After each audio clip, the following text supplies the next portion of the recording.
very good evening and welcome to the News Tonight, your one-stop for the day's top stories. Let's start with the headlines. Prime Minister Narendra Modi holds wide-ranging talks with Spanish President Mariano Rajoy. India and Spain signed 7 agreements.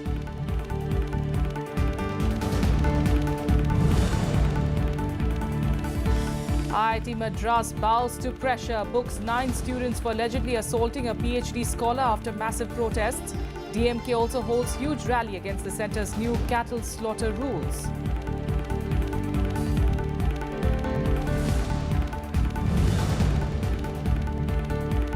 At least 80 dead and over 300 injured in a suicide car bombing in Kabul. Indian embassy officials are safe, confirmed Sushma Swaraj. Heavy showers and strong winds lashed northeastern states of Mizoram and Manipur. Authorities advise residents to stay indoors as the effect of Cyclone Mora remains strong around the region.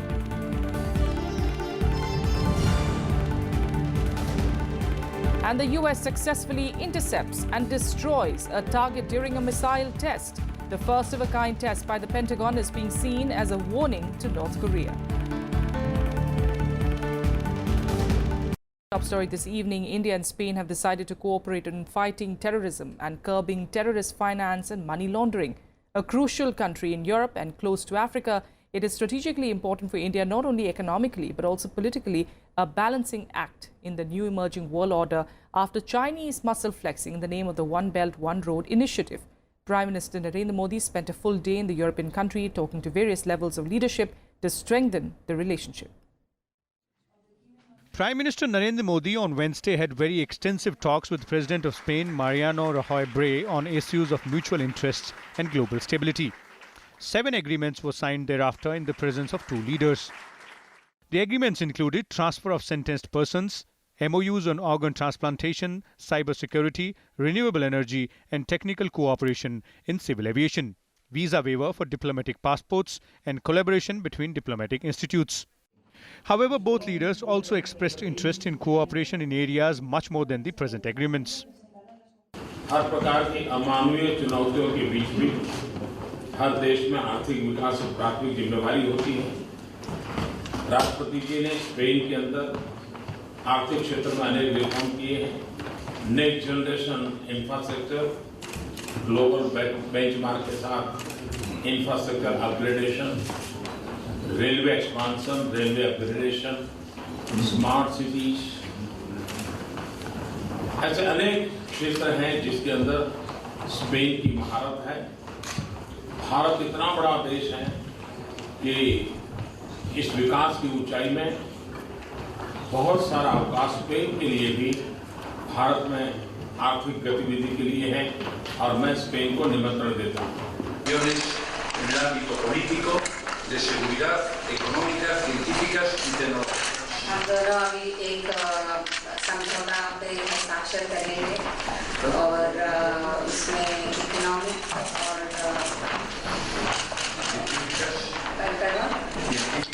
Science. The post-Brexit scenario in Europe was also a major agenda of the discussion between 2 heads of governments. They dwelt on how to utilize the opportunity which not just favors both countries but also strengthens the European Union. India sees it as a great opportunity to develop ties with major European powers while the disillusionment over Trump and his policies continue. President Rajoy एक बहुत ही दीर्घदृष्टा नेता है, उनका गहरा अनुभव है और अपने आदर्शों और उसूलों पर वो बहुत ही कमिटेड है।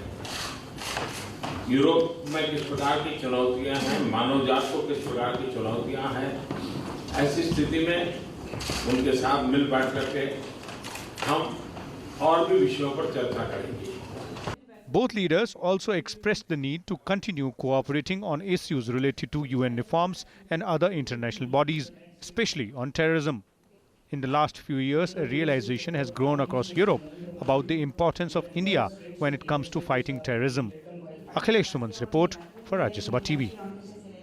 Now to Chennai, where 9 students of IIT Madras have been booked for allegedly assaulting a PhD scholar for taking part in an anti-beef ban protest on Sunday. The official action was prompted by a huge protest that took place at the college today by students. Here are more details. Scores of students, including pro-left student bodies, being detained by Chennai police. They were protesting outside IIT Madras against the attack on a PhD scholar who participated in a beef fest earlier this week.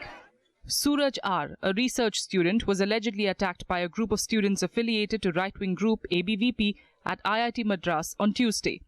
He was one of about 80 students who had gathered 2 days ago to discuss the centre's order on cow slaughter and ate beef during the protest. Around 8 of them, they came, they surrounded Suraj, inquired about his personal details, and they actually hit him. Couple of them actually took his hands, and one of the guy actually hit him. The issue was that he have taken beef on Sunday. The Beef Fest was organized to protest against the centre's new cattle rules, which the students say infringe on their right to eat what they want. DMK's MK Stalin also led about 300 workers in a protest against the centre's order and courted arrest this morning in Chennai. Similar protests have also been held in Kerala and Karnataka as well, with the support of various opposition leaders. I am happy and I am acknowledging the decision of the Madras High Court that they have banned the decision of the of the Government of India. Making these kinds of decisions, the central government must take into consideration the state. इस तरीके की वाद विवाद खड़े कर रही है सरकार खुद और उनके मतलब आरएसएस के जितने भी संगठन हैं, और अब ये सरकार कहना कि हम तय करेंगे भाई कौन क्या खाएगा, ये मंजूर नहीं है देश की जनता को। अब ये इस तरीके की घटनाएं जो हुई इसकी तो घोर निंदा करते हैं हम। Following the student protests at IIT Madras, authorities have ordered an inquiry, while the Madras High Court has put the new rules on hold in Tamil Nadu for a month, seeking a response of the centre and the state. Union Minister Venkaiah Naidu had on Tuesday said that the centre would duly examine the issues raised by the states and trade organizations on the new regulations, while reports claim that the Environment Ministry may change the definition of cattle in its new rules to exclude buffaloes. Several BJP leaders, though, continue to stand by the order. ये वही लोग बवाल मचा रहे हैं जो vote के सौदागर। कभी कांग्रेस के नेता दो बैलों का जोड़ा और बछड़ों का, गाय और बछड़ू, कभी गौहत्या को लेकर के कानून, और आज कांग्रेस कार्यालय के समक्ष मुसलमानों का दिल जीतने के लिए गौ की हत्या और बीफ फेस्टिवल, ये अब नहीं चलेगा। West Bengal Chief Minister Mamata Banerjee and Kerala counterpart P. Vijayan have been the most vocal against the new rules. On Wednesday, Tripura too joined the protesting states, saying that it will not implement the centre's new cattle trade and slaughter rules, describing them as anti-people. Bureau Report, Rajya Sabha TV. Out of Kashmir, where terrorists hurled a grenade at a police party in Sopore town of North Kashmir's Baramulla district on Wednesday. 4 policemen were reportedly injured in the explosion. Security forces have started investigation into the attack. In another incident, suspected terrorists reportedly shot at and injured 2 persons in the same district. Police have registered a case and investigations are on. Meanwhile, normalcy returned to Kashmir Valley after 3 days of restrictions and strike in the aftermath of the killing of Hizbul Mujahideen terrorist Sabzar Ahmad Bhatt. Shops, offices, fuel stations and other business establishments were open today, although mobile and internet services remain suspended. Also, schools and colleges in the district of Anantnag, Shopian and Badgam also remain closed as a precautionary measure. Uttar Pradesh Chief Minister Yogi Adityanath on Wednesday offered prayers at the makeshift Ram temple in Ayodhya. This was Adityanath's first visit to the town after taking charge as Chief Minister. He is also the first Uttar Pradesh Chief Minister since Rajnath Singh in 2002 to offer prayers at the temple. The visit comes a day after criminal conspiracy charges were framed against top BJP leaders, including LK Advani, in the Babri Masjid demolition case. Adityanath began his visit by offering prayers at the Hanuman Garhi temple in Ayodhya. Later, he spent around 30 minutes at the makeshift temple in the Ram Janmabhoomi Babri Masjid complex. The UP CM was accompanied by party leader Dharam Das, who was also charged with criminal conspiracy by the special CBI court in Lucknow yesterday. मुख्यमंत्री प्रदेश के किसी भी part में जा सकता है और जो कुछ गए होंगे तो पहले से उनका कार्यक्रम लगा होगा। अखिलेश जी भी जब मुख्यमंत्री थे तो बहुत बार अयोध्या गए, उन्होंने अयोध्या के विकास के लिए हजारों करोड़ रुपया दिया। कब अयोध्या जाना है, किस जगह पे जाना है, मुख्यमंत्री को क्या करना है, इसके लिए जो है वो परमिशन की जरूरत पड़ेगी क्या? जहां तक सवाल है अयोध्या का, अयोध्या एक आस्था का केंद्र है और अगर कोई भी मुख्यमंत्री हैं लेकिन उसके साथ साथ उनकी आस्था भी जुड़ी हुई है, तो इसमें कोई जाता है तो इसमें कांग्रेस पार्टी या किसी और को कोई आपत्ति किस बात की है? मुख्यमंत्री उत्तर प्रदेश के मुख्यमंत्री हैं, वो कहीं भी जा सकते हैं, लेकिन ये अवश्य ध्यान रखना चाहिए कि मामला न्यायालय में चल रहा है, कोई इस तरह से विवादित बात ना हो जिससे किसी को आपत्ति हो। Cyclone Mora, accompanied by heavy showers and strong winds, lashed northeastern states of Mizoram and Manipur, inundating roads and sparking fears of floods in the region. In Mizoram, several houses were damaged and power and telecommunication network was disrupted due to heavy rains. The Disaster Management and Rehabilitation Department has said that rains also triggered landslides in many places. In Manipur, the cyclone-induced rains caused a river in capital Imphal to burst its banks, creating fear of floods. However, local residents launched a massive operation to contain the water by lining the river with sandbags to create temporary barriers. Cyclone Mora made a landfall in Bangladesh on Tuesday, killing at least 6 persons and damaging houses in the neighboring country.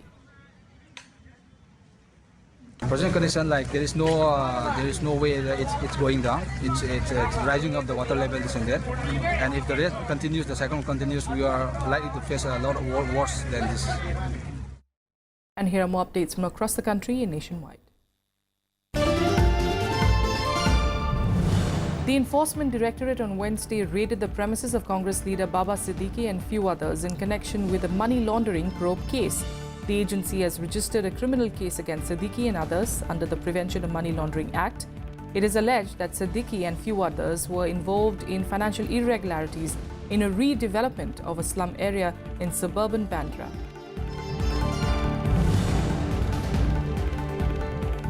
The Rajasthan High Court has recommended that the cow should be declared the national animal of India. The court also added that punishment for slaughtering cows be increased from 3 years imprisonment to life term. The court's comments come at a time when several other states are protesting against the centre's ban on the sale of cattle for slaughter at animal markets.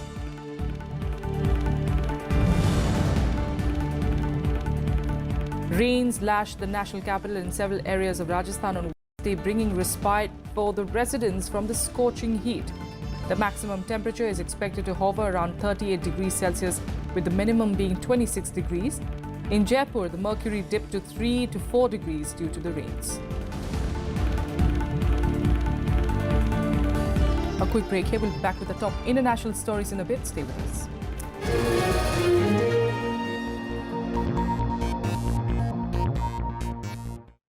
You have to smell good when Yogi Adityanath comes for a public meeting. You can't really blame a chief minister for the inappropriate attitude of some of the officers. Recent decision which was taken by the centre to put a ban on the sale of cattle. There's a lot of politics happening over cow and beef. That to respect the sentiments of a certain section of people, government has come up with this kind of a legislation. This particular incident in Saharanpur, this had to do quite a lot with the reassertion of the Dalit identities and the reassertion of the Thakurs. Caste is a rugged reality of the society. Caste and Varna system are not a day's affair.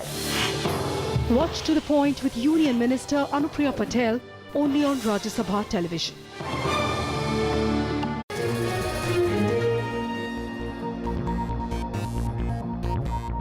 Welcome back. Let's get you international news now, and starting with Kabul, where at least 80 people have been killed and over 350 people injured in a suicide attack in the Afghanistan capital on Wednesday. The area where the explosion took place is close to the presidential palace and several foreign embassies, including India's.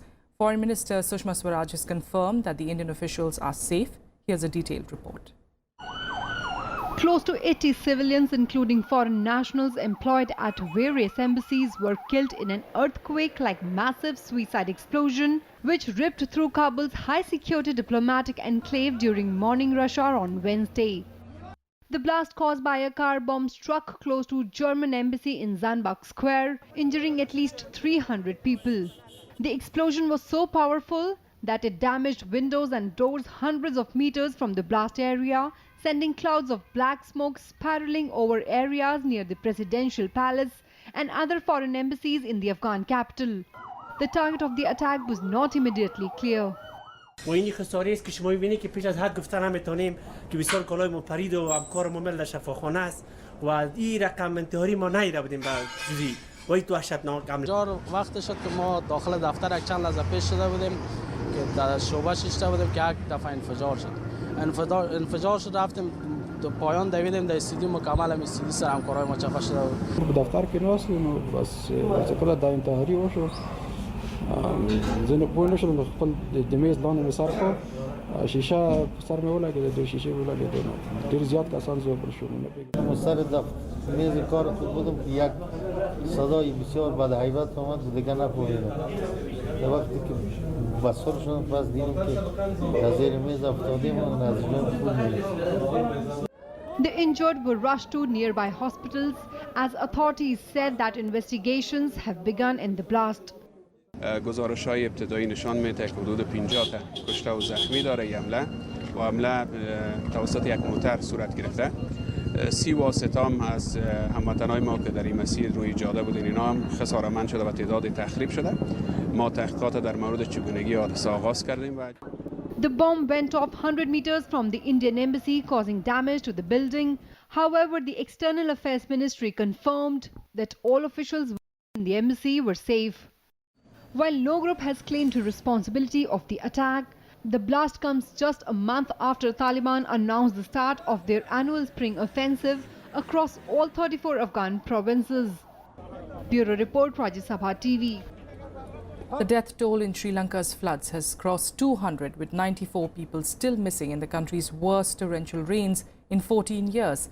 Search and rescue operations are still on and has been boosted by the arrival of international help. A third Indian Navy ship with basic supplies arrived in Colombo on Wednesday, and at least 3 more Chinese ships are expected to arrive later in the week. A Pakistani ship too arrived in Sri Lanka on Tuesday. Indian naval divers and medical teams are already assisting in the rescue efforts in the flood-hit regions. The country's army has deployed more troops to clear roads, unblock rivers, distribute food and rescue stranded people. Meanwhile, hundreds of people started returning home as the weather began clearing in some areas. Nearly 500,000 people have been displaced by the floods and thousands of homes destroyed. අපිට ඉදිරිපත් කළ තිබෙනවා. මොකද බොහොම ශනිකව අපි විදේශ අමාත්‍යාංශය තුලින් මේ කරපු ඉල්ලීමට ප්‍රතිචාර ලැබිලා තියෙන එක අපට ලොකු සතුටක් බවට මේ අවස්ථාවේදී මතක් කරන්න කැමතියි. And here's a look at more developments from across the globe in Global Buzz. The US has for the first time successfully tested its defense system against an intercontinental ballistic missile, or the ICBM. The Missile Defense Agency said that a ground-based interceptor missile was launched at a California airbase and it shot down a mock ballistic missile over the Pacific Ocean. The Pentagon said that the test was long planned, but it comes amid increased tensions with Pyongyang. North Korea fired its 9th missile of the year just a few days back.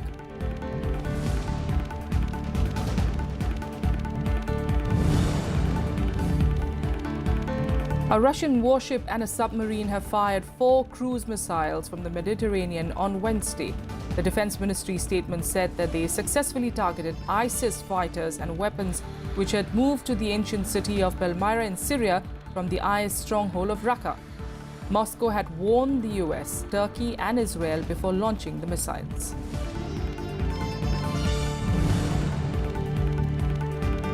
At least 12 people were killed in a landslide at a village near Sri Lanka's capital, Colombo. Mud and rocks have also buried 3 houses. The administration has asked residents living at the foot of Maliga Mountain to take shelter in nearby shelters until the situation normalizes. Sri Lanka is grappling with the worst rains in 14 years, with over 200 people dead so far. All right, let's get to some sports news. And it was a mixed day for India at the French Open as Rohan Bopanna and Liana Pace made winning starts to the men's doubles campaign.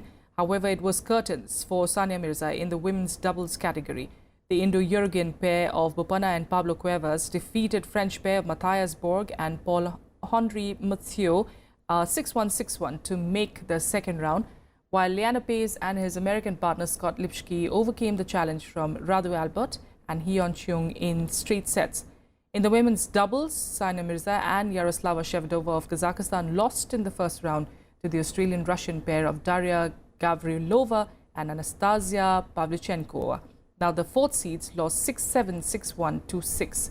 In the men's singles, world number 2 Novak Djokovic progressed to the third round with straight sets victory over João Sousa of Portugal. Djokovic won 6-1, 6-4, 6-1. Six-seeded Dominic Thiem also advanced to the next round with a straight sets victory over Simon Bolelli of Italy. In the women's singles again, American Venus Williams reached the second round after a straight sets victory over Kurumi Nara of Japan.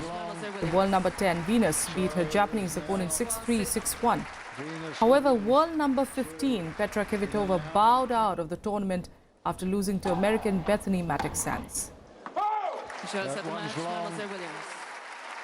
And in cricket, the 8-nation ICC Champions Trophy will kick-start from Thursday in England. Defending champions India, Australia and host England are the favourites to win the tournament this year. England will take on Bangladesh in the first game of the tournament before the much-awaited India-Pakistan clash on the 4th of June. Here's a preview. The world's top 8 cricketing nations are all set to lock horns in the Champions Trophy, which begins on Thursday. The 50-over tournament, which was held after 4 years, is being held in England this year. While defending champions India and Australia are being pegged as the top contenders for the title, hosts England are being touted as favourites this year after a series of good performances in the 50-over format. The hosts will kickstart the tournament against Bangladesh in London on Thursday. The teams have been divided in 2 groups with Australia, Bangladesh, England and New Zealand in Group A, while arch rivals India and Pakistan have been put in Group B, along with top-ranked South Africa and Sri Lanka. India have been the most successful team in the tournament with a win percent of 71.42. The men in blue have won the tournament twice, first time jointly with Sri Lanka in 2002 and then in 2013. This time too, the Indian side looks good after winning their 2 warm-up games with comfortable ease. The defending champions will kickstart their campaign against Pakistan on June 4 at the Edgbaston in a much-anticipated match. They will next take on Sri Lanka on June 8th at the Oval, before facing world number 1 side South Africa at the same venue in their final group game. Former champions West Indies will be missed this year as they failed to qualify for the tournament. The top 2 teams from both the groups will make it to the semi-finals, where they will battle it out for the final, which will be held at the Oval on June 18th. The tournament, which is known as the Mini World Cup, started in 1998. It was initially held after a gap of every 2 years, but after 2006 the gap was increased to 4 years. Bureau Report, Rajya Sabha TV. That's it on the news tonight. Thank you for joining us.